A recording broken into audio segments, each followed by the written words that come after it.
that works well. Okay, perfect. Well, we'll just go ahead and get started. Today we've got Nhan Lam, the Fortune Homes team. Nhan is a serial entrepreneur. He is actually somebody who was an aerospace engineer and has left his business, nice salary job, in order to pursue real estate full time. I'm going to go ahead and turn it over to Nhan just so he can give you a full background of himself, but a lot of interesting things there, and he can give you more on the details and the timeline of how he was able to take care of everything and get this transitioned. Awesome. Well, Chase, I really appreciate the warm welcome. And for those who don't know, Chase and I actually go way back. And I run my networking group out in the North Virginia area in Gainesville, Haymarket. And I had the pleasure of meeting Chase years ago. He attended one of our events, several events on a monthly basis before he even started his own, attended our boot camp trainings, and just took the information and his information that he already had knowledge of and combine them together and just be where he is today. So I have the utmost respect for him. In addition, I really look up to him, and I mean physically and literally, because I'm 5'4", and I remember he was over 6 feet tall. All right, so I literally look up to him. Okay, so Chase, my hat's off to you, and congratulations on your success that you've done and putting this group together, helping serve the community as well. So let's go ahead and get started on the presentation. All right. So what's my background for those who don't know me? My family, we came from Vietnam. I was the first born in the U.S., so first generation immigrant. My parents were school teachers back in Vietnam, and all they knew was to get an education because that's what their field was. My dad was a school principal. My mom was a school teacher. That's how they met. And along the way, I just followed the advice of, going to school, getting good grades, and getting a good, safe job with benefits. And that's exactly what I did. And later I'll tell you the rest of the story, but I'm also married with 5 kids. And, going on to my education, I have a master's in aerospace engineering. See, I got my bachelor's in aerospace engineering because I thought that was the hardest field to succeed in. I chose the hardest engineering available, and I didn't have enough, so I went for my master's as well. And I thought the key to success was to be smart. But what would you rather say? I am smart or I is a millionaire? I don't know about you, but I is a millionaire sounds a whole lot better. Even though I have my degree, I no longer use it, but I'm proud that I completed what I started. All right.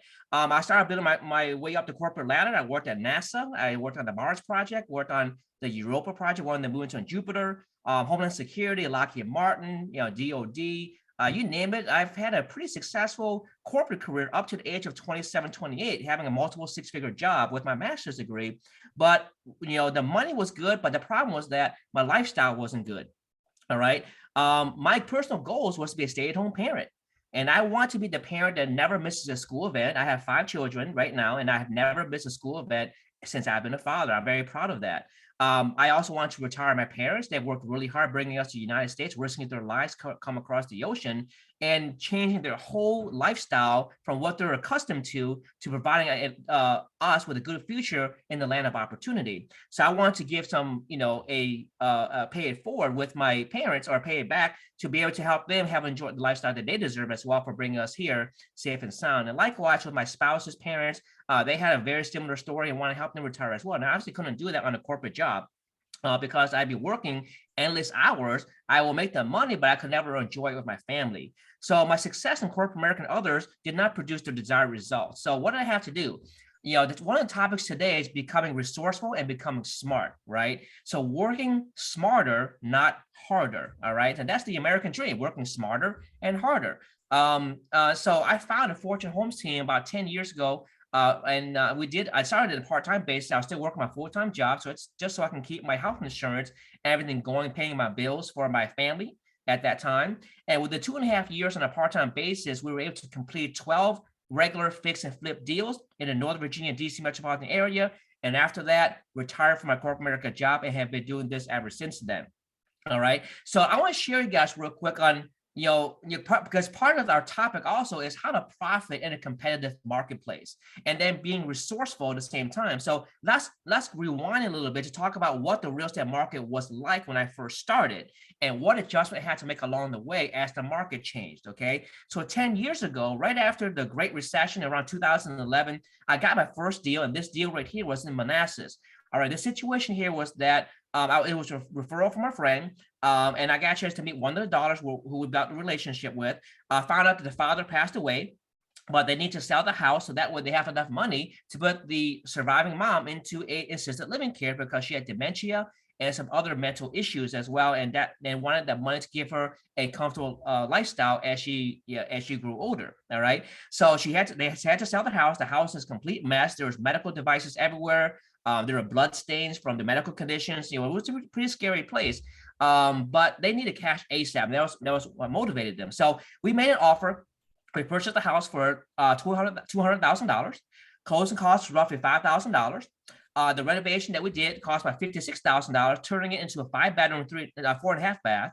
It was originally 3-bedroom, 2.5 bath. And so what we did was the kitchen remodel A to Z, remodel 2.5 bathrooms, build 2 new bathrooms in the process, and then finished the basement that was unfinished at the time, a total of 1,800 square feet of finished space, adding 2 bedrooms and adding a couple of egress windows. I mean, you can imagine those numbers today. $56,000 can't get you very far for a renovation project in the Northern Virginia area. But the holding cost, since it was my first deal, my hard money loan was very expensive because I had no portfolio, no experience. So I paid the price to succeed. I paid 15% and 5 points. That's the most expensive loan I've ever paid in my life for a real estate transaction. Resale cost, $24,000, pays the agents and also the closing costs. We sold it for $417,000. So from closing to closing took about 3 months. So we purchased it on September the 12th, and sold it on December the 12th of the same year. So 3 months total hold time. All right. And from this first deal, our profit was $107,000. All right. So that was pretty exciting for us for that very first deal out of the gate, making 6 figures. And when I go back to work the next day, I'm like, shit, I really need this job. But no, I had to be smart about it, right? Even though I didn't like my boss at the time, I want to have a nest egg aside for a rainy day to make sure that when I do leave my job, I have cash put away in case we need income, to where we're not hungry for a deal to put my family in a situation where we're just too tight and can't put food on the table. So I continue part-time for a while before I replace my full-time job. Now, let's take a look at the real estate market today in 2022, 11 years later. I hope you guys would agree that right now, because there's so many gurus out there, there's so many people trying to make a quick buck on training, that there are a lot of amateur fix and flip investors trying to do their thing because they think they know what they're doing. There's a lot of YouTube advice right now. There's a lot of gurus that just puts up all these YouTube videos that's free, or these free informational ads, or free ebooks or newsletters, and they think they know what they're doing. And what ends up happening is this amateur investors, they buy up all these things, and they cost low inventory for people who know what they're doing, people like us who are professionals. In addition, there's just too much money in the marketplace right now.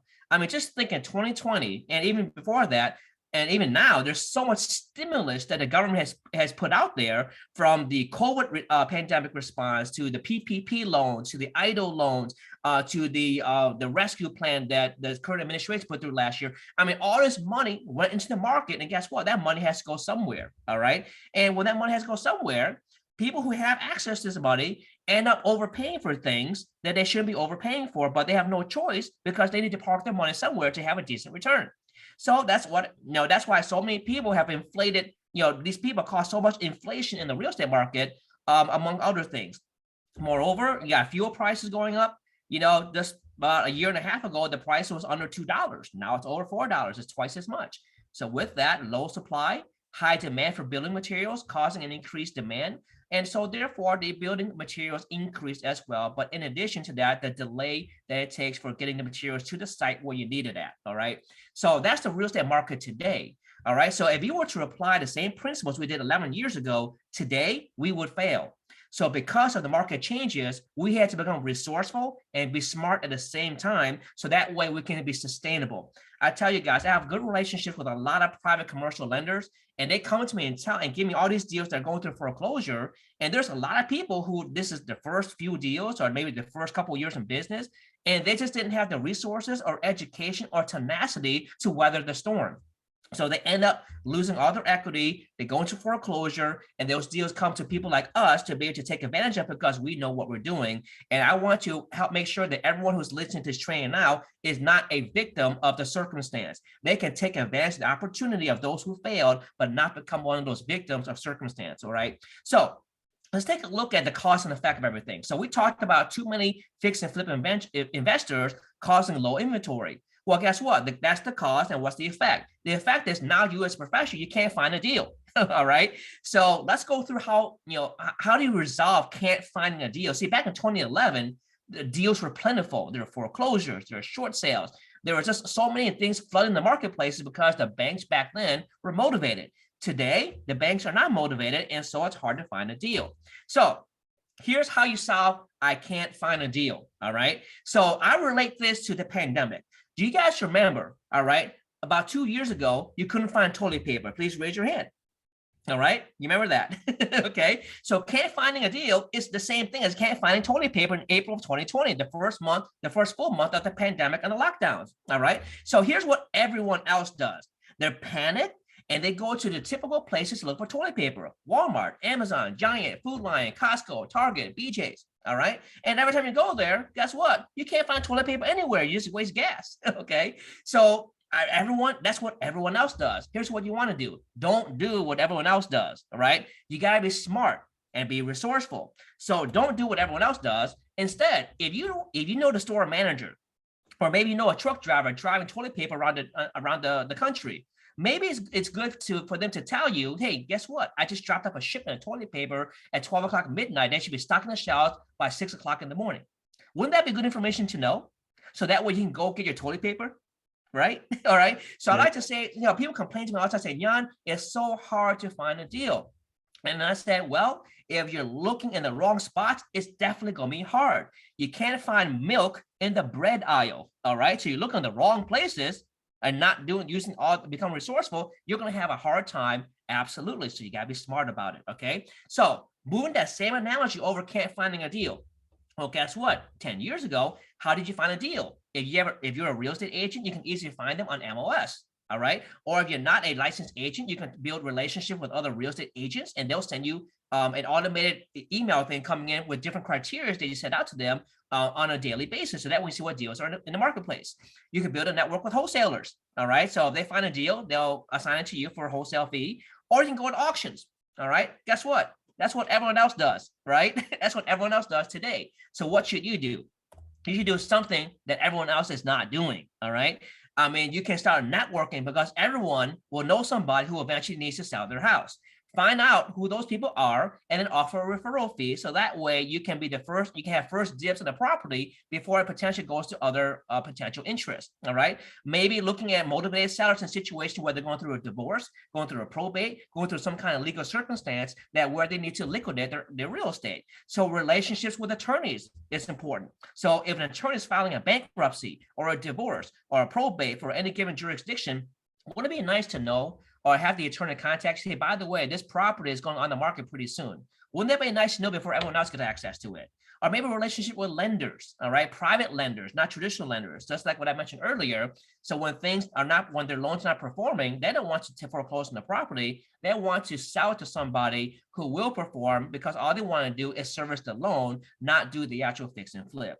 Or building relationships with agents where they can work with you directly with what we call pocket listings, okay? See, most people don't do that. Just these simple things alone sets you apart from the masses and the amateurs who overpay for everything. So don't be part of the problem, be part of the solution, all right?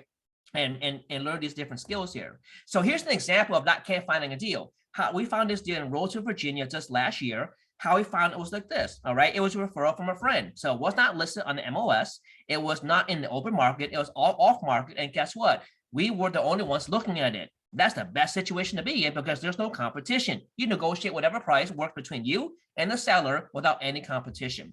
The seller was very motivated because he wants to relocate and have a fresh start due to circumstances. He also had a tenant that was living in one of the rooms that was not paying rent and wanted to get rid of him, all right? So that was a situation there. So let's take a look at numbers. We purchased it for $157,500. So you look in the tax records, it's actually going to show $160, but we actually got a $2,500 credit, which makes our purchase price $157,500. The renovation was $40,000. We sold it for above list price of $293. We bought it in June, sold it in September. So the total whole time was 3 months. All right, so not too bad. And the total profit for that deal was $52,000. And here we are solving a problem of not being able to find a deal by doing something that sets us apart from everybody else. Okay. And by the way, guys, if you guys have any questions, feel free to just raise your hand with the chat tool, and then I'll go ahead and have you guys unmute to ask any questions right there on that particular slide, or we can have questions afterwards at the end.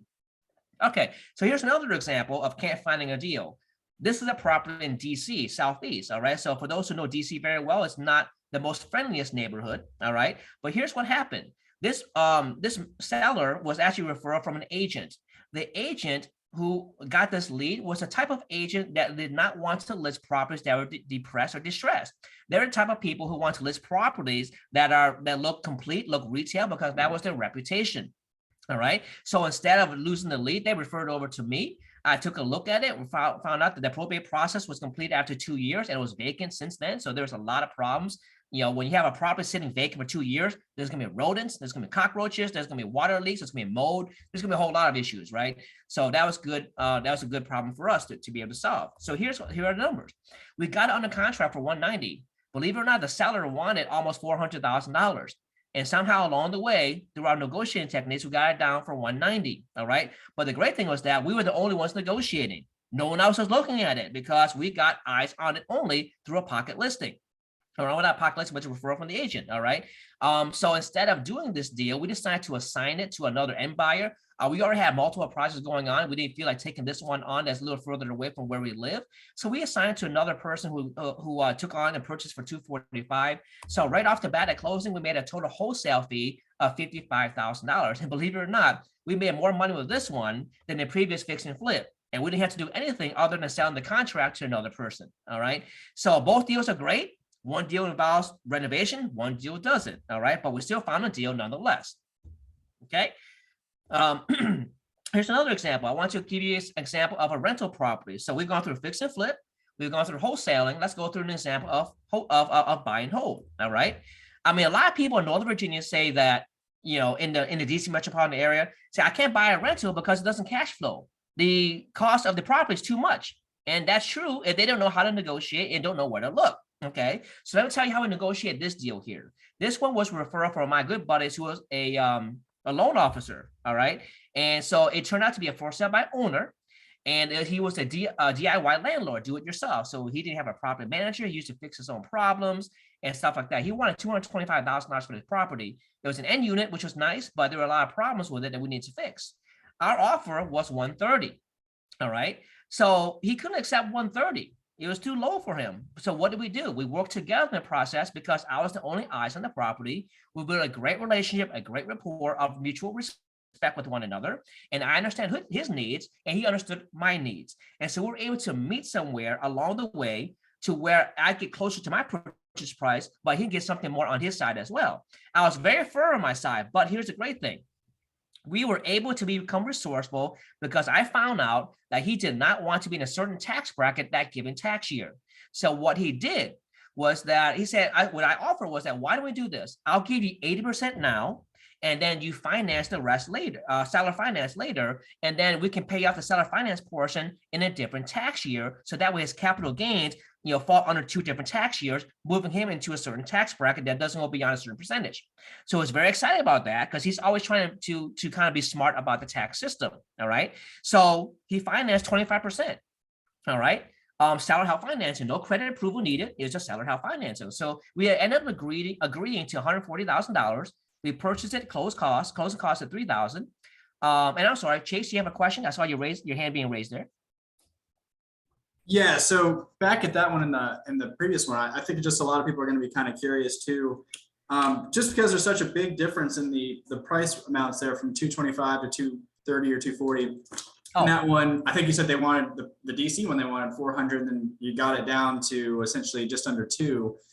I think you touched on probably a big thing for the second one, which was his tax situation. But were there other major things that you're willing to share about kind of the negotiation in order to, because like 400 to 190 is a huge discrepancy. It seems like nowadays sellers, if you're at like 380 and they want 4, they're like, I'm not moving from 4. I might take 395, but that's it. So I feel like a lot of people are going to be curious about that. Oh, absolutely. Well, we just become master negotiators and understand people's personalities. And I have never had a deal where a seller never tried to ask for more than what it's worth. Every deal that I've talked to, the seller always asks for more than what it's worth, even sometimes more than retail, right? They always think their house is worth more than it really is. But until I had to understand the personalities. For this Southeast DC property, the gentleman who inherited the property was more analytical, so it's more factual. So what I had to do was show him comparables of what sold renovated and what sold as is and what his house needed. And then I also showed the contractor's estimate to show how much work will be needed to make it to worth a certain amount. His $400,000 was almost retail, all right? And so I mean, you go in there, there's rodents everywhere. The ceiling height is not high enough. There's mold everywhere. There's water leaking everywhere. And then when he sees the contractor's estimate, he gets scared of that because he doesn't want to manage that, right? So you kind of gauge where people's needs are, and then you understand, and you're not afraid to ask. See, most people are embarrassed by asking for a price that's too off what they're asking is. I'm not afraid, because the worst they can do is reject me and say no or give me a counter. They didn't hurt me. They didn't, no one got hurt. No one got killed, right? All they did was say no to me. And I'm okay with saying no, because if they say no, we can then go back with a counter offer and see what works, and then go back and forth and have a dialogue. But the dialogue can only happen if you have a relationship and you're in a situation to where you are the only person looking at the property. If you have other people looking at the property, now you have competition. So we've dealt with that too, to where people have chosen to work with us, even though our offer was lower than other people, because of the rapport and the trust that we have with one another and the confidence that we will perform and close on time. And then with that too, so that's all. Yeah, that's great stuff. Sorry, I just slipped my mind. I was gonna ask you a follow-up question on that. We'll come back to that if it comes back to my mind. Does anyone else have any questions? This is great questions. No other question? Okay. Let's go back to the rental property. So here are the numbers, okay? So you take a look at the whole cost and the renovation cost and the period it took for us to renovate the rental and then spend the time to find a tenant to live in there was roughly 3 months. So that's the total hold time. Once we got a lease signed, all right, we saw that our total cost in was $163. But when we did the appraisal on the back end for the refinance, it appraised for $300,000. All right. So definitely more than enough to get a new loan. And we were approved for a new loan of $210,000. The refinance was $4,500. So our net proceeds at closing was $205,500. But remember, our total cost in was $163. So what happened? All right. What happened between these two numbers? We got cash out. So what can we do with the cash out? Use that cash to do a different property and move on and do it over and over and over again until you have enough units to live off of to where you don't need a job anymore. Right. So there's so you got cash out. But here's the great thing, guys. Not only do we get cash out of $48,000 and change, guess what? The property is rented for $1,750 a month. After all the expenses, which includes property management, we never talk to a tenant. We never take a midnight phone call about a toilet being jammed or some problem with that. So our property manager takes care of everything, covering our debt service. Our actual cash flow is $251 per month, but we also depreciate it as a rental property, so we get tax savings as well, as roughly $200 a month based on a tax bracket. So our phantom cash flow is $450 a month. So we're cash flowing positive. We got $40,000 out, and to add insult to injury, we also have an instant equity increase in our net worth of $90,000. Remember, the new value of the property was $300,000. Our new loan is $210,000, right? So now we have an instant net worth increase in our portfolio of $90,000, and now the tenant is paying their $1,750 per month, which pays for the principal interest on that loan every single month, paying down to date. Okay, so positive cash flow, cash out, and also instant equity. Those three things for a buy, renovate, rent, and then refinance is a great scenario for rental property that anyone can hope to achieve, because you have risked none of your money and you got all the gains from that whole deal. Okay, so beautiful property. Mateus, you have a question there? And Nelson, I think, had his hand up first. So okay, Nelson, go ahead. Nelson, feel free. So you used a hard money lender for both of these properties, is that right? Great question. So the fix and flip for the first one, yes, was a hard money lender. And then for this buy and hold, it is a hard money lender at first while we're doing the renovation. And then we refinance it out to a commercial lender, more traditional, is 4.75% interest, amortized over 25 years. And there's a balloon of 10 years. So by that time, we would have appreciated where we could sell it or refinance it again. So we used a commercial loan because I don't use, if you use a residential loan that's under your personal credit, you can only have a max of 10 loan mortgages on your credit report due to Fannie Mae, Freddie Mac rules. But you have a commercial loan, it never shows up in your credit report, and you can have as many as you want. Okay, that's good to know. Thank you. No problem.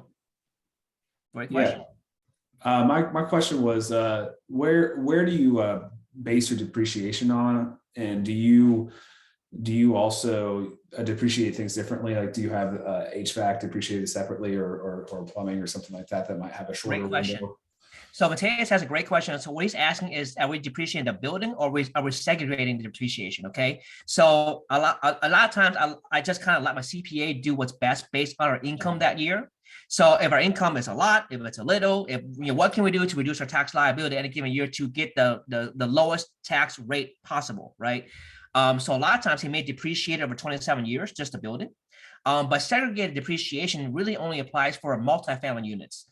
So we don't segregate, the actual HVAC or the appliances or anything like that. We just do the actual building. If it's a single unit rental, if it's multifamily, then we can segregate it out, and it's a line item on your taxes. And I don't know much, I'm not a licensed CPA, but I count on my CPA to do all that legally. But from my crude knowledge of it, that's what he does.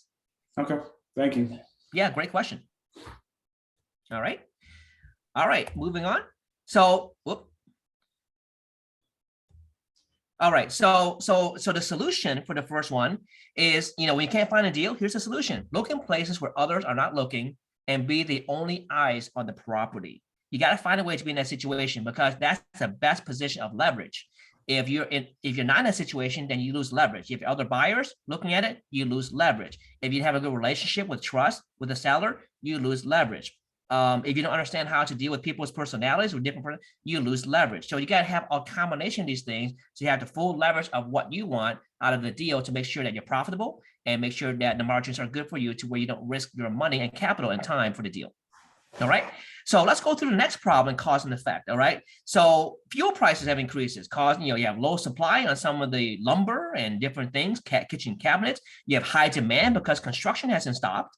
Right. So this causes supply and demand issues where materials price increases. So the effect of it is the building materials increase. Lumber, increased by 50 to 75%, depending on what you buy. Plywood has more than doubled. You have kitchen cabinets. They have increased more than 25% as well, because it's made of wood. And a lot of things have increased in price because of the supply chain issues, right? So how do we solve this? All right. So, I like to have an analogy of this one as well, as increased building materials costs can be the same as, remember the time when there was increased meat costs. You guys remember about 2 years ago, in the height of the pandemic, there was a meat shortage. You couldn't find pork. You couldn't find beef. You go to Walmart, you couldn't find meat anywhere. So you end up buying tofu. You guys know what I'm talking about? Okay. Or soybeans or something like that, just to get your protein. Well, guess what? In a situation like that, when there's increased meat costs or there's a shortage of that, well, everyone else goes to the grocery stores. They go to Safeway, they go to Harris Teeter, they go to Target, Walmart, and so forth, right? But that's what everyone else does. What should you do, right? Well, if you can afford a Costco membership, you can do that. But guess what? Most people can afford a Costco membership now, or a BJ's membership, or a Sam's Club membership. So a lot of times when we go there, there's not meat there as well. But guess what? There's places called Restaurant Depot, where restaurants get access to all this food for their restaurants, all right? And at that time, you guys remember, restaurants weren't doing very well back then during the lockdowns. Would you guys remember that? So if restaurants are not buying the meat, guess who's going to buy from Restaurant Depot? People like us who have an account, okay? So because we're business owners, we can have our business license tied to Restaurant Depot and go in and buy the meat for our family. So we were always stocked. I mean, we had freezers in my garage, and my wife just stocked up on meat. My wife just loves stocking up stuff just in case things run out, right? We never ran out of stuff, okay? We have a big family, but we never ran out of meat. So that's how you can counteract increased meat costs. Now, what do we do about increased materials costs? Well, what does everyone else do? They go to Home Depot. All right. Even if you're a general contractor, you can get a commercial account. Yes, you might get better deals. You might get 5% off on everything on your credit card. If you're military, you get 10% off. And then if you have a large enough volume, you get even more cash back at the end of the year. Lowe's does the same thing. Lowe's Pros account. I heard Matthias mention that earlier. So lumber and different things you can buy from Lowe's, so I can get those Lowe's account. All right. Next day cabinets. All right. Next day cabinets is pretty big in Northern Virginia. I'm not sure how big it is in Harrisonburg, if there's one there. But the funny thing about next day cabinets is that when you order cabinets, they don't come next day. All right. This is the name of their company. Right. It's very deceiving. It's not next day. It's like 2 weeks or 5 weeks from there. All right. So that's what everyone else does. They go to all these different wholesalers that they see on the street or advertise on the internet or whatnot. No, what we do is that we're looking for distributors who are investor friendly, and they strictly do not work with homeowners. You see, if they don't work with homeowners, they're focused on bulk and volume, which drives down their costs because they're now getting containers of stuff from different ports, whether it be the eastern ports or the western ports. You get access to all these from containers instead of in the retail store already, where they're now got to mark it up to account for the space that it takes for them to put in the retail store, the stocking fee, the staffing, the inventory, and all the nice stuff. And there's a reason why retailers make money, because they have to upcharge all that for those services. Well, if you get access to your distributor where we don't do any of that, we don't market, we don't have to tailor to homeowners, we don't have to deal with all the nitty-gritty questions that homeowners have, because investors, developers, and contractors don't have those questions because we're already experienced in the industry. All right. So I want to share you guys what we did personally to overcome increased material costs. Okay. We started a new company called Premier Cabinetry. It's a division of Fortune Homes, and we just simply provide affordable building materials to our projects and service other developers within our network. And the great thing about our materials is that it's available anywhere in the mainland US, the 48 states in the mainland. So not Hawaii and not Alaska. All right. And our customers include general contractors, interior designers, developers, fix and flip investors, all these people who do volume. They do 5, 10, 12 deals every single year. So they need to order 12 kitchens every single year. Or people who own multifamily buildings and they're renovating 300 units. That means they need to order 300 kitchens. We don't deal with any homeowners, because if you deal with homeowners, you now have to have a specialized personnel to be able to educate homeowners on what they should buy, because they have no clue what they're doing. So we don't have the manpower to deal with homeowners. We just have the people who know what they're doing. They know exactly what they want. They give us the dimensions, and then we give them a price quote. It cuts down on cost because there's no need to service and be long-winded about the transaction. All right. So here's an example. Remember the property I talked about earlier with fix and flip on Lafayette Drive in Roseville, Virginia? Well, here's a rendering of the kitchen. All right. In Premier Cabinetry, we have a software that creates this rendering to look at what it's going to look like at completion. So that's actually a rendering. It's not a real picture. All right. If you go to MSRP at Next Day Cabinets or Home Depot, that's not a Labor Day sale or a Memorial Day sale, these cabinets would have cost $15,000. All right. Next Day Cabinets, if you're telling them that you're a contractor or you do high volume, they'll give you a discount. All right. And that discount is roughly 55 or 45% off of MSRP. So that's roughly $9,000 if you give them high volume. Well, guess what? Our price is less than 50% of MSRP, $6,500, no hassle. If you guys have ever bought a car before from CarMax, all right, there is no negotiating, right? It's just the price is the price, and we give you the best possible thing based on the volume that we're putting in for that given month.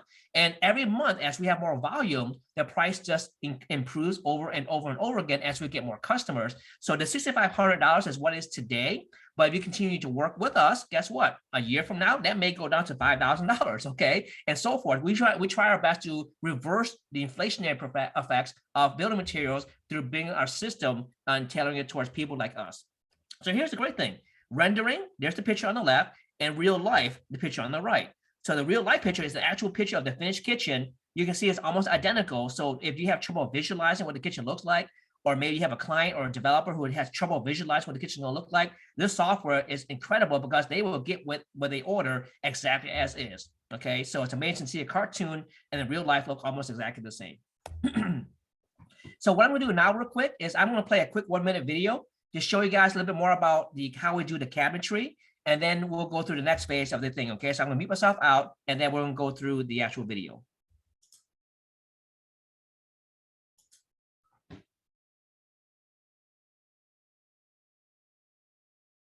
Not hearing any audio.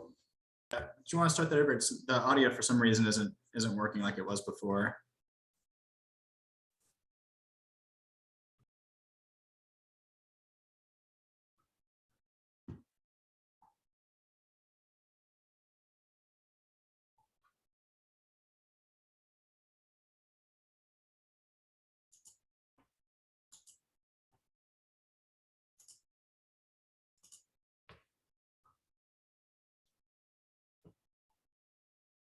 Can you hear us?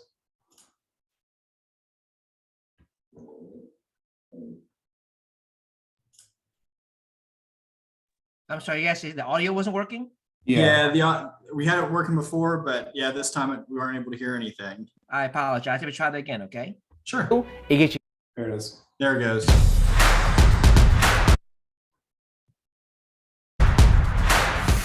Hello, my name is Nhan Lam and I'm the founder of Fortune Homes. We are excited to announce that we have started a brand new division called Fortune Homes Premier Cabinetry. Our goal is to reverse the inflationary effects of building materials to general contractors, investors, developers, and also apartment owners. The reason why is because in the last several years, with increased prices in lumber, wood, and other materials, we have seen way too many investors get priced out of the marketplace and fail because of these challenges. We want to overcome those challenges by giving you access to materials just like this here for your kitchens and your bathrooms without any middlemen in between. What does this do for you? It gives you access to materials at much more affordable prices, while at the same time getting access to our consultants for design services and other things, so that way you can create a kitchen that's unique and has a strong competitive edge in that neighborhood. To get a quote for your kitchen, contact us at sales@premiercabinetry.us, and one of our representatives will come back to you with a quote as soon as possible.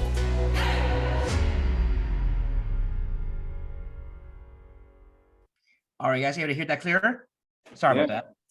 Okay, great. So that's just why I show that, because a picture's worth 1,000 words. You can see the kind of cabinets. I'll tell you guys, we use these cabinets for all of our deals.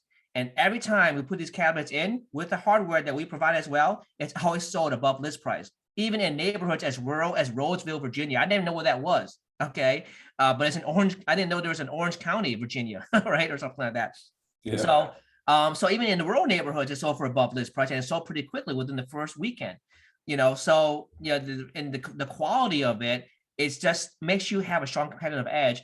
And I don't have a video of this here, but there's certain things that we do that most people don't do. But usually when you have a sink and a cabinet, usually you see drawers in front of the sink, and there's handles there, but you can't pull anything out of it, right? It's just a fake drawer. Well, what we've done to utilize that space, because you can't have a drawer, there's a sink there, right? What we do is we have a door that comes out, and you can actually put your soap sponges in there, and it doesn't cost much at all to do, but it has such a huge competitive edge and impact, makes you stand apart from everyone else, allowing you to sell for above list price. It may cost $2 to do in materials, and maybe another hour to do from one of your guys. It costs overall $50 to do, but you sell for above $10,000, that's a great day, right? So that's what we try to do, is have that unique competitive edge, but also have the right pricing, so that way your margins are in the right ballpark.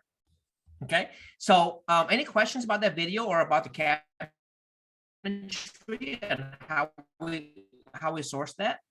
Okay, and then the other competitive edge also, if you guys know that even in rural Harrisonburg, all right.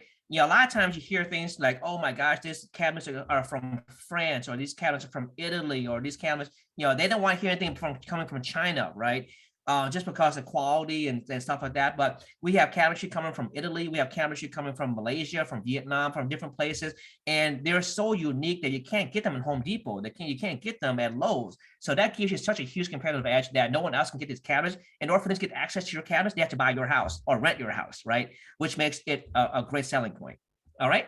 So how do you solve the second one? You source materials where no homeowner can get access to. If you get access to stuff where homeowners get access to, that means everyone else gets access to it, right? But if you access to stuff that no homeowners can get access to, then now you can put yourself apart from everybody else, and you create a competitive edge with the good pricing and also with the good quality.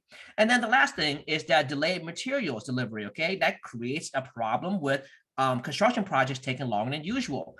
And we don't personally sell or market or distribute windows, but one of our projects in DC right now, we placed an order $35,000 for a set of windows for a 4-unit project in November. To this date in March, we still don't have it. We're still trying to figure out how to solve that problem. We haven't solved it yet, but that's probably the next step. But so these are custom windows. You buy in-stock windows, they come right away, but custom windows, they take forever just because of supply chain issues, raw material issues, and so forth, depending on where they're coming from. Okay, so over time we'll start solving each one by one. You can't solve it overnight, but one by one you start nipping the bud off the list until you have everything.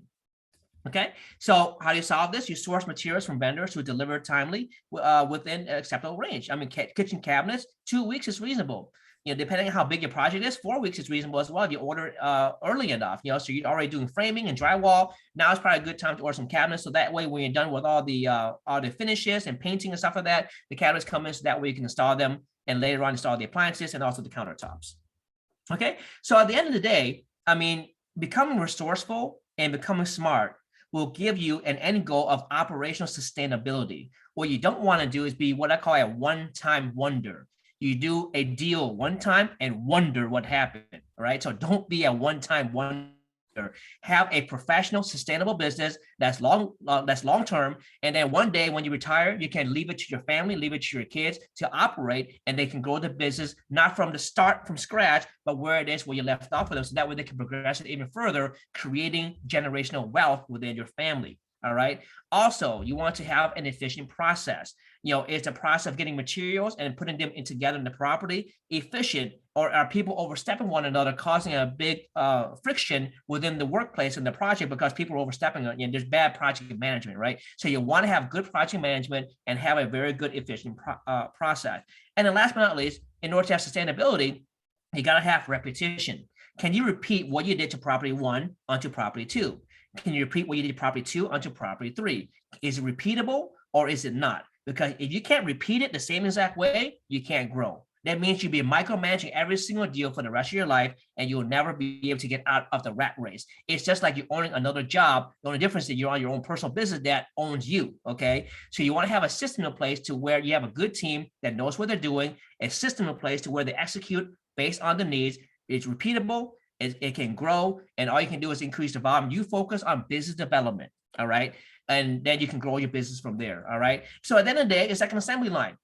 Once you have a nice assembly line in place, you turn over properties, whether it be fix and flip or wholesales or buy and hold rentals. You do it over and over and over again with the same exact box that's going through this conveyor belt being sealed and shipped, all right? And when you have that system down, guess what? You now have true time freedom to where you can take your family on the beach and really enjoy your life with your family and have the business operate with or without you, but you are there for the growth of it. But for the day-to-day operation, your team can take care of that. And that's how you set up a successful business of becoming resourceful, becoming smart, so that way you can have a life outside your business, okay? So with that, that's my presentation, and I can go ahead and open up to any questions or any particulars you guys may have that I can help you guys with.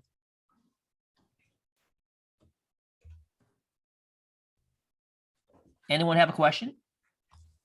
I pulled up your website. It says is it primecabinetry.com? Oh, premiercabinetry.us. It's actually under construction. Oh, okay. I'm on a different one then. Yeah, it's premiercabinetry.us. So we have the email address, but our construction, our website is under development right now. Can you just share the email address so that we can get a quote from you? Absolutely. I'll type in the chat tool right now. You got 2, right, that you got to do, Matthias? Yeah. Two kitchens. Yeah. And not only that is, one of the things I didn't mention also was appliances. I mean, most people, we have a great line of appliances now. Most people, they're familiar with Samsung, LG, Frigidaire, General Electric, right? Maybe Whirlpool and some other unnamed brands. That's what they're used to. Well, you guys have probably never heard of a brand called Photile. But Photile is such a great product for small spaces, especially in urban areas. If it's a small kitchen that's 10 by 10, you can fit so much with these appliances. Like, it's just a huge competitive edge there. You guys are interested, just email us and I'll send you some videos and it'll just blow you away. We had a grand opening event not too long ago, and most people who've been there developing for years had never seen these line of products, and they were so excited about that. Not only having it in their personal house, but also having it in their rentals or their units as well. When we finish our second street, probably 4 units, we'll probably put those appliances in there as well. Just sets us apart from everybody else. A huge competitive edge, That's awesome. I think Nelson had a question too. Yeah, Nelson. Yeah. Do you guys only do cabinets, or do you guys have other types of appliances?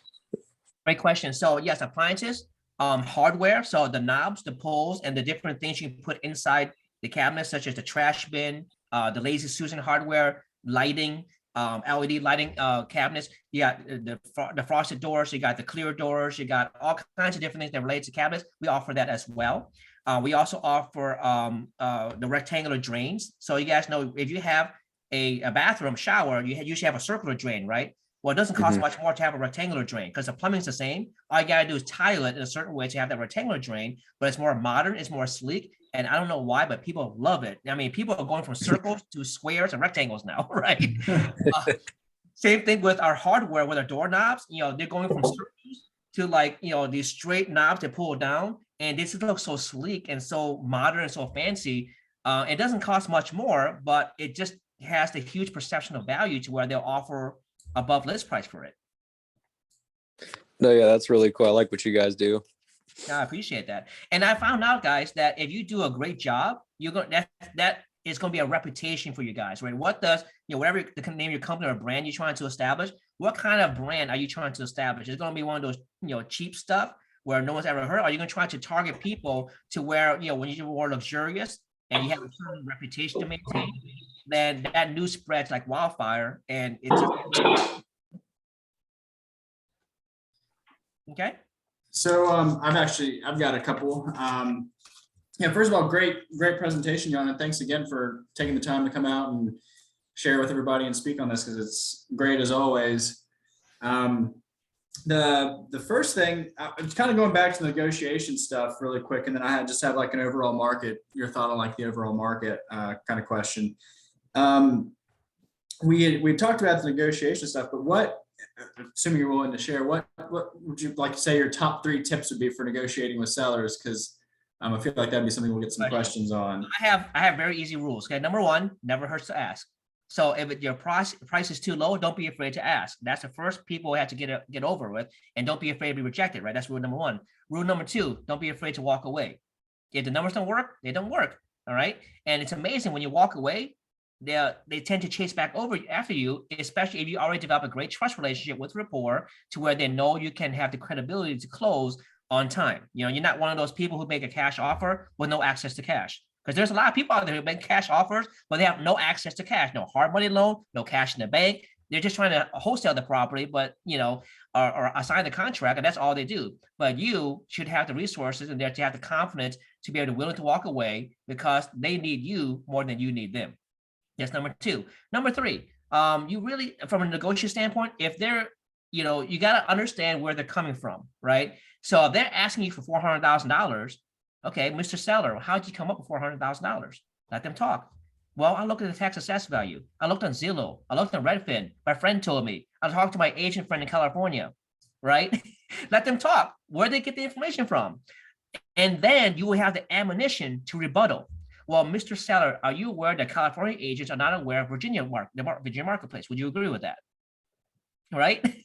And they say, yeah, that makes sense. Okay, well, here's what it shows here. If you're worried about the marketplace, let me show you some documentation to show where we are right now. And or they say something like, well, I'm looking at the tax assessed value is $250,000 and you're offering $150,000. Well, now if you have other fix and flip investors in down the neighborhood, show them a deal that's sold. It doesn't have to be recent, it could be 5 years ago. A deal that's sold for below tax assessed value. So if you show them documentation, Mr. Seller, would you agree that tax assessed value has nothing to do with fair market value? Let them say yes. Fantastic. When would you like to schedule closing? Right? So the next thing, and last but not least, is assuming the sale. I always ask the closing question. Once they say yes to any one of my questions, fantastic. When would you like to schedule closing? And if I'm there in person, I'm gonna have a piece of paper in front of me, and that's my contract right there. I'll always have a pen on me, and I'll say, sign right here, and I'll look down.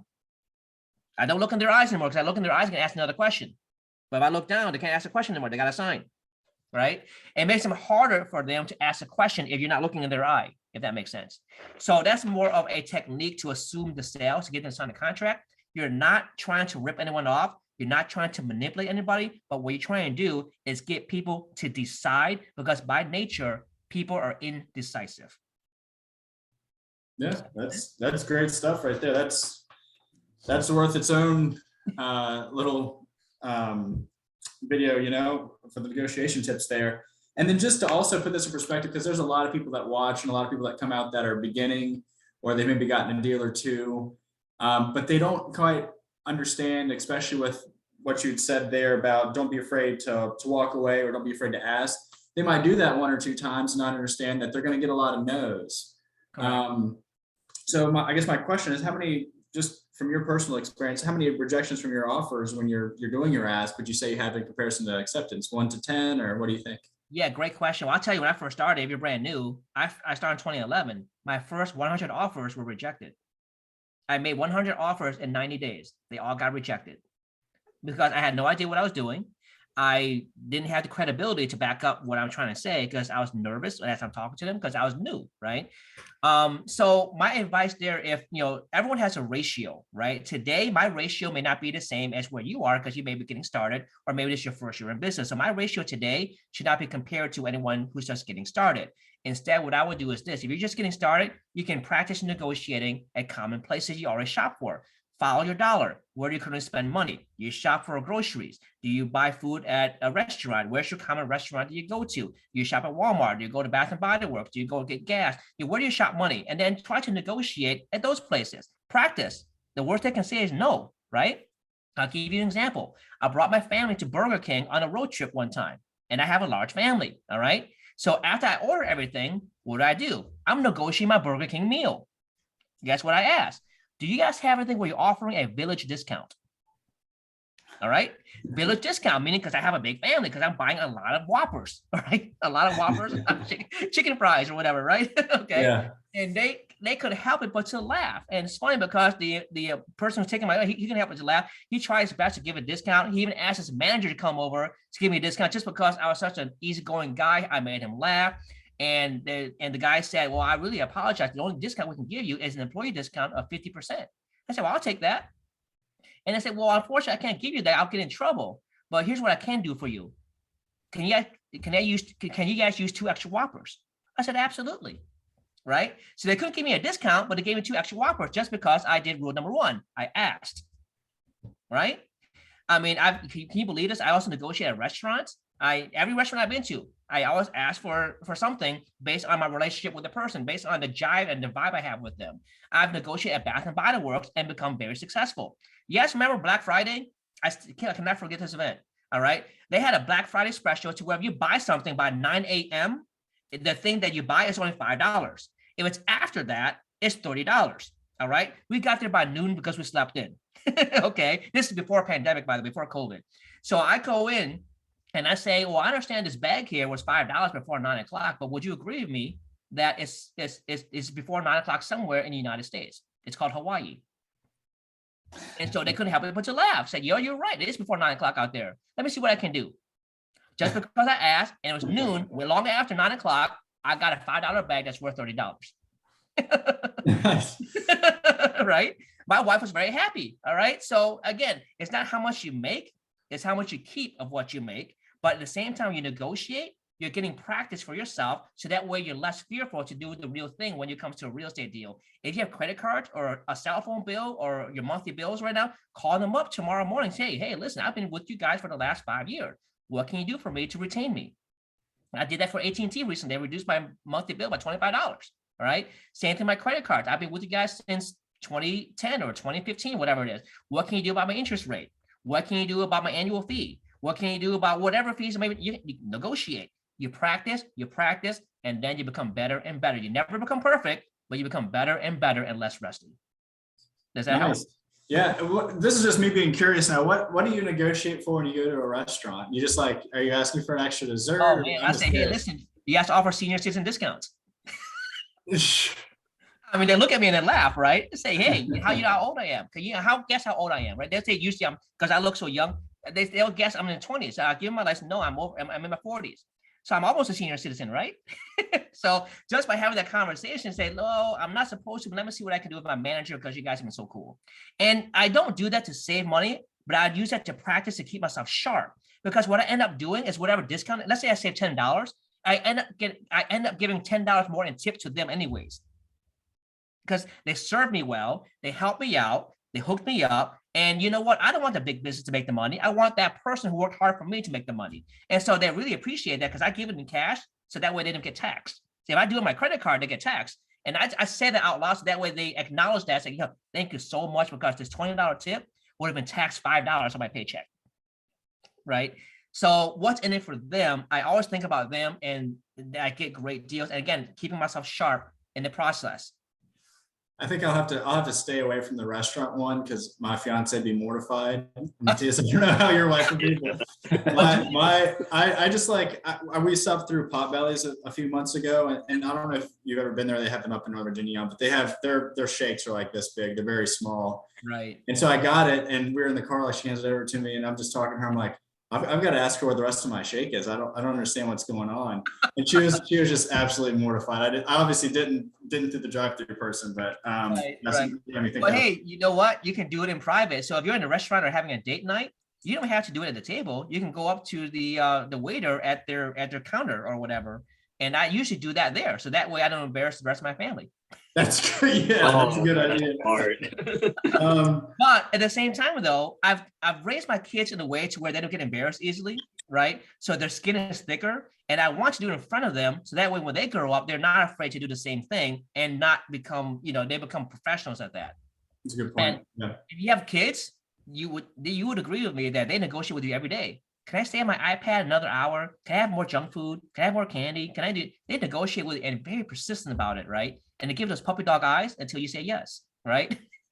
So that's negotiating. Now you can't use your puppy dog eyes when you're an adult, but you use your own charm in a way to get results, right? I might try to throw a tantrum at the next restaurant I go to. There you go. Hey, you know what? Some people throw tantrums, and that works as well, but that's not me though. I'm more of a bubbly, happy person, trying to make the other person happy. I'm not the guy who wants to make the other person feel bad just to get what I want, Yeah. George, did you have a question too? I have one more question, but if you had one. No, I don't have a question. I don't have like an actual question. I just like listening, and yeah, it's like funny how you use your personalities to like negotiate with everything. And for me, I'm in an area that I'm kind of stuck because I'm learning to since I'm new to this, I'm trying to learn how to negotiate, how to talk with other people. So I want to know how do you I know you say just practice more and try to negotiate or try to talk to other people like small areas like restaurants or at the grocery store. Like what other things can you do in order to improve your negotiation? Great question. So if you have someone to kind of practice with or do a mock call or mock negotiating with, then what I've done in the past is I've done it in the mirror to myself. And then I'll have an audio recorder. Like before, we didn't have iPhones, but now you have iPhones where you can do the voice memo thing and you record yourself. And then you listen to yourself and did you build good rapport with yourself? How did you sound? Do you sound choppy? Do you sound like a robot? Do you sound scripted? Were you natural? How did the other person feel? You can practice with your spouse. You can practice with a friend. You can practice with your kids. You can practice with your parents. You can practice with your dog, right? You can just practice with anybody where you feel there's some kind of interaction going back and forth. So that way you can get more, when you talk, it can roll off your tongue more easier. Now, believe it or not, before I became a public speaker, I was very, how do you say it? Introverted? Yes, introverted. Yeah. I was very introverted. I was not accustomed to speaking on the fly and thinking on my feet. And moreover, I was antisocial. I didn't want to talk to anybody. If I went to a party, I stayed in the corner and hoping no one approached me, right? But across the days, as I matured and got better, I realized that now it's more of a passion now because I love working with people, and I've done it so much to where I can literally have any conversation, blend in about any topic, and think I'm an expert in that topic, and then have a decent conversation going back and forth where I don't stutter, I don't say I don't smack my lips, because before I used to say a lot in my presentation. I used to smack my lips like that just because I was nervous, and I always had butterflies in my stomach. Now, I still have butterflies in my stomach to this day, but I don't show it as much as I did before. So it's more of a general progression depending on where you start. But as long as you go in the right direction, you'll eventually end up to where you need to be. But here's the great thing, though. Even though you're not good at, let's say, public speaking, you can always recruit your weaknesses, right? So I know a lot of people who are very introverted. And what they've done is pay commission only to people who are not introverted to find deals for them, to negotiate based on the training that you provide for them. So there's always a way to do it. The question is, how do you want to structure that, if that makes sense, and what your passions are? I really like the advice of going after your bills. I think that's like such a low stake. You can call Netflix and try, right? I don't know if there's a number for Netflix, but There is no rates, yeah. there's probably not going to be any hope that you're going to get a deal out of it, but like that gets you the practice. And if it's like low stakes, it's not going to happen no matter what I do. So Yeah. probably it doesn't matter. Let's just try. And you know Yeah. what? That's a great thing. If you're afraid to talk to someone on the phone, I mean, there's plenty of vendors that have chat tools now. You can negotiate via chat. Try that out first, see how it goes. And That's a then good idea. that's all, save that whole conversation as a reference for yourself. It's like, wow, I was able to save $80 with Capital One. Wow, I was able to save so much money on my Prime membership on Amazon. Wow, I was able to do this and do that. And then now as you build more confidence, you can talk more confidently without stumbling or muttering a little bit. We should do a competition and come back next time, find out who got the best Netflix deal. Or any deal. Doesn't have to be Netflix, could be Disney Plus, could be Hulu, could be anything, right? Yeah. That's right. You don't have to pick on Netflix. Yeah, Comcast and Yep. and your cell phone provider probably could get something out of it. Yeah, And internet's you know, that, definitely- people negotiate with their expenses, right? But most people don't negotiate with their income. What I mean by that is you're currently working a full-time job. When was the last time you negotiated your salary? Are they paying what you're worth? Do they need you more than you need them? If you're in that position, you're in a position to negotiate. I mean, I still remember when I was working at Lockheed Martin, I knew they needed me more than I needed them because of my position of leverage. Even back then I was negotiating, right? So they didn't, they couldn't afford, they tried to retain me, but giving me a one-time bonus of $1,000. I was like, are you serious? That's all you're gonna give me, $1,000 after I put in 60 hours a week and doing what I do? So I was very, distraught about that. And I got another job of someone who saw my value. And believe it or not, I was 27 years, 27, 26, 20. I was in my mid to late 20s, right? I got my next job, negotiate that like I never did before. And I had a 75% increase from what Lockheed Martin paid me. Wow. I mean, most people don't double their incomes on their jobs, but I almost did. I was trying to get 100%, but I'll say, okay, I'll take 75, Yeah. Well, I've got one last question for you. And this is kind of a general overview of the market and situation kind of question. So what are your thoughts on the housing prices with the current market? What I mean by that is we were touching on all of the stimulus money that's getting pumped into the economy and everything. So your just example there of the very first house you got that was $200,000. That's probably, even in terrible shape, would probably be $500,000 or close to it today in Manassas, Probably, yeah. So what is your thoughts with that? Do you think, I could see a correction happening or something, but just with how much money they put in the market, I don't feel like we're going to see some of these lower prices again. What are your thoughts on that? Great question. I mean, where I see the market is right now, first of all, there's always a deal to be had. The question is, you look in the right place. But where the market is trending, I mean, it all depends on how interest rates roll, because of course, the higher the mortgage rates are, the less mortgage people can afford, right? So we have to kind of look at that as well. But then at the same time, looking at demand and wage growth. If there's wage growth, then wage growth can cancel out the mortgage rates increase and also the purchase price increase as well. If wage growth is not there, then things eventually will deflate, because normal people who are first-time home buyers or people buying their second home or third home or whatnot will not be able to afford them anymore because their wages are stagnant. All right. So right now, because there's also labor shortages and people are just offering crazy amounts of hourly wages right now for people who don't deserve it. Okay. There's wage growth right now because of a labor shortage. So if that continues, then prices of real estate will continue as well, because now, no matter who you are, if you're just a first-time home buyer or you're experienced, you're going to want more house than what you have now, depending on if you get a big raise, like I did, 75%, you're going to want a new house, right? That's what people do. When they get more money, they tend to spend it right away. But if wage growth, monitor that, if it becomes stagnant in any marketplace, then the real estate market will start becoming stagnant as well. All right. So in our DC metropolitan area, and we've been blessed that, not a lot of layoffs going on because the federal government does not lay off people. But at the same time, the federal government employees are not getting wage growth like the private sector is. So we're monitoring that right now. There's always a demand out there, and you want to look at how those variables in there to see where it leads. Now, whatever happens, you can always set yourself in position and negotiate to that effect. So if the market is really hot right now, say, hey, Mr. and Mrs. Seller, would you agree that there's going to be a correction expected soon because it's really hot right now?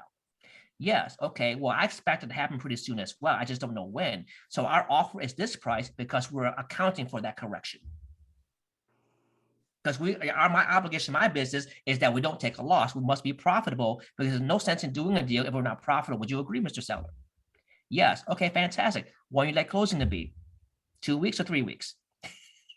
Right? Yeah. So those kinds of things, you can use that as all these market variables and different trends, the stock market, the real estate market, use that as negotiating points, right? There's always a reason why your price is the way it is. You got to justify it that's convincing, which is all true, and then help them understand and believe that that is the case because it is the case.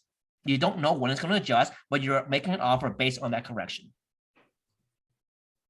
Sounds good. Yeah, thank you. And by the way, if you wait any longer, it may adjust before you sell it. So might as well sell now, right? Yeah, exactly. Create the urgency, right? Any other questions for Jan while we're here? This is back onto your education and career.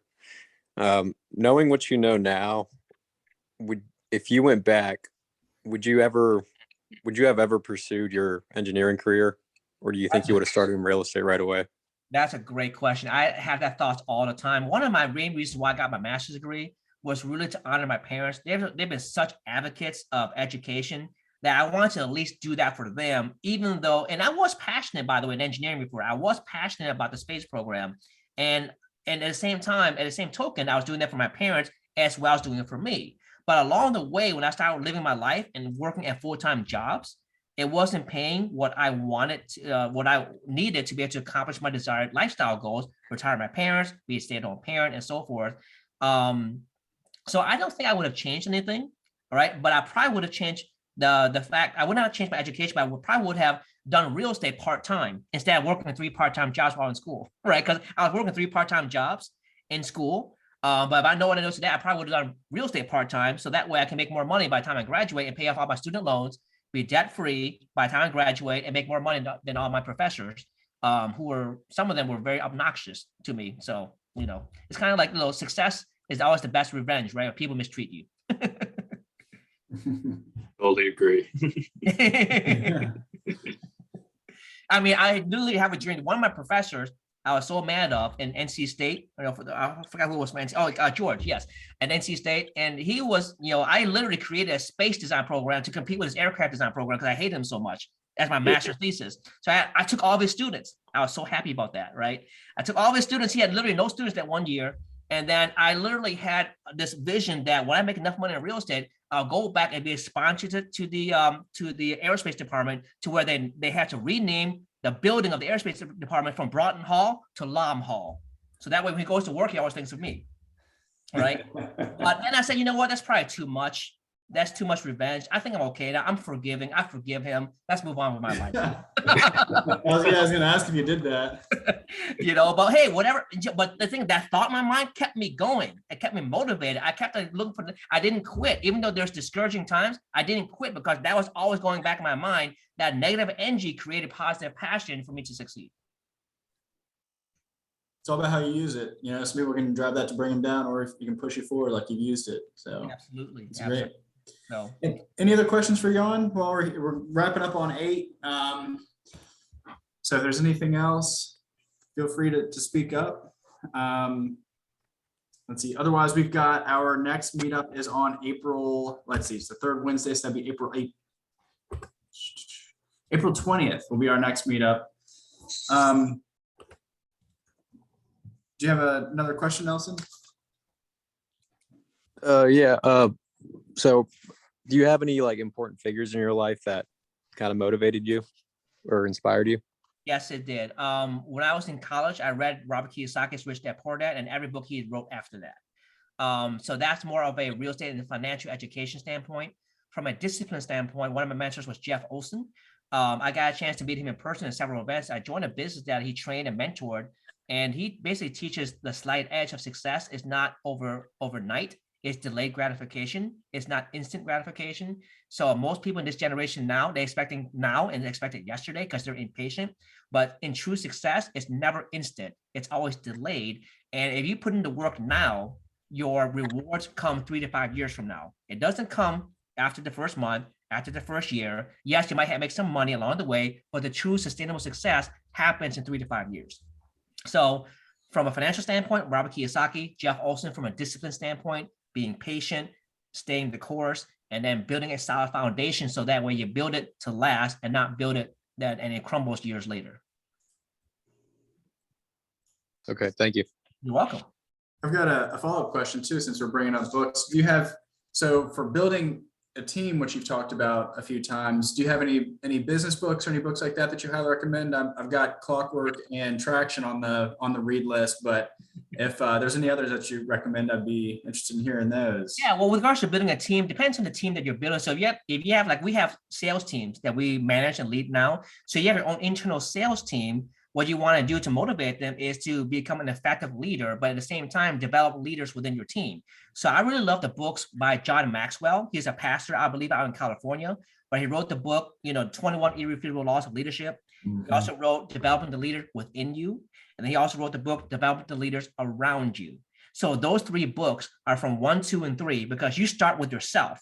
If you can't lead yourself, you can't lead others, right? So you lead yourself to be disciplined, to do what's necessary to succeed, and then you duplicate yourself with other people and develop others around you, so that way they take the baton and move on to do what you were doing, and you can move on to more valuable things such as business development, expansion, growth, and other things, or developing new business like we have. I mean, we start with fix and flip. I mean, now we have a capital business, we have a construction business, we have an insurance business, we have a distribution business, we have a rental portfolio, we have, a whole slew of different things that we built across the years just because we put systems in place and duplicate ourselves to run those different divisions. So you would say those 3 books would be the prime one for building those systems too? Not from maybe more, that's more of a development from a building your team standpoint. From a system standpoint, I guess it depends on the business you're trying to develop. So like for us with the cabinetry, that's distribution. That's completely different, right? Yeah. So I had to study up on distribution, right? So I imagine myself, okay, what did Amazon do? What did Jeff Bezos do? I mean, that's the master of distribution. So I just took a look at what he did. He started out of his basement, and all he did was create a network of warehouses, have people pay $100 a month for Prime membership, and then he ships them for free the next day. So can we do the same thing for cabinets? That's my vision, right? Can we do the same thing for kitchen cabinets and hardware and construction material? Next day, and you buy a Prime membership. And by the way, we can get a Prime video as well. We can have educational real estate stuff. There are other, all these things going in my head, right? Yeah. So I hate reinventing the wheel. I like to see what's working before for others. And then I like to make it a lot better with our own niche, with our own core values. Because my core values may be different than Jeff Bezos. I don't plan on wasting $100 million just to be a bit in space. If you know what I'm talking about, so yeah, that's value, yeah. right? Go buy a giant yacht. So if I'm gonna go in space, I'm gonna build something on the moon. All right, I'm just gonna go up just for fun for a minute and come back down and waste $100 million. So a lot of different things. So the core values that I have may be different than everyone else's, but I look at what's caused them to be successful and I try to do my best to make it my own and make it better. Perfect. Okay. Well, I mean, this has been great. This has been a great, quite a few hiccups at the beginning, and I'm glad we stuck it out and still saw it through. But thank you for your time, Nhan. And no problem. We've got that link there in chat for reaching out to the sales team for cabinetry. Anything else you'd like to put out there for people to reach you, or? No, the best way to contact me is at that email address. If you guys want to email me by name, that will get forwarded to me from the people who manage that email address, and I'll be able to coordinate for me from there. Perfect. All right.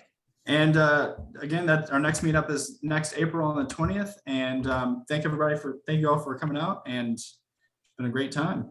Thanks again, Nhan. Take care now. Thanks so much. See ya. Bye.